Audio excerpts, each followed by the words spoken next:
People get knocked out when they get tired and their guard goes from this to this, exposing the chin. People get knocked out when they drop their hand after every punch. People get knocked out when something happens that they weren't expecting. So one of the keys is don't expose this. So how do you do that? With intentional practice. You will perform like how you practice. I'm going to say that again. You will perform like how you practice. So what I'm saying is practice like how you want to perform. Boxers that drop their guard when they're punching, even if they're quick, after a while, someone's going to figure you out. So how do you keep your hands up when you're fighting? How do you condition your shoulders to keep these up when you're fighting? You do it intentionally. You go round by round and you keep your hands up on purpose. You keep your hands up and you practice that way. So we're gonna go through one round of boxing and I'm gonna show you how it's done.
So while you're doing this, no matter how tired your shoulders may become, do not drop them.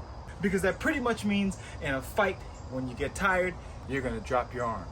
So train yourself to have the ultimate defense. Hands up doesn't mean this. Hands up is this. Some of the best defensive fighters do this. If you look at Dimitri Bivol, you see how well he keeps his hands up. This is like a wall, a solid brick wall. Isaac Cruz keeps his hands up really well. Floyd Mayweather has that Philly shell style, but when he moves in on you, he's like this, hands all the way up, chin tucked down. And the last fight that just happened between Crawford and Spence, did you see how well Crawford kept his defense up? As a matter of fact, one of the knockdowns was he had his hands up, he blocked the shot and returned it, and he went down. In order to be a master at defense, you got to practice this intentionally over and over and over and over again until it becomes second nature, until it becomes something that you don't know how to box without doing. It's not something to where you can just do it once and be an expert at it. You got to keep your hands up intentionally. You got to receive hits. You got to see how to block them. You got to see how they feel to you. But no matter what, don't drop your hands. When you're doing pad work with your coach, keep your hands up. When you're doing bag work, keep your hands up. And then whenever you're sparring, work on keeping your hands up. Once you got that basic structure down, once your defense is solid, you're going to be hard to beat. So work on this. Let your shoulders burn, because it's going to make it better. And challenge yourself. Can you do this for the duration? Until you can, your work is not done. And you know the deal. The more you do it, the better you're going to be at it.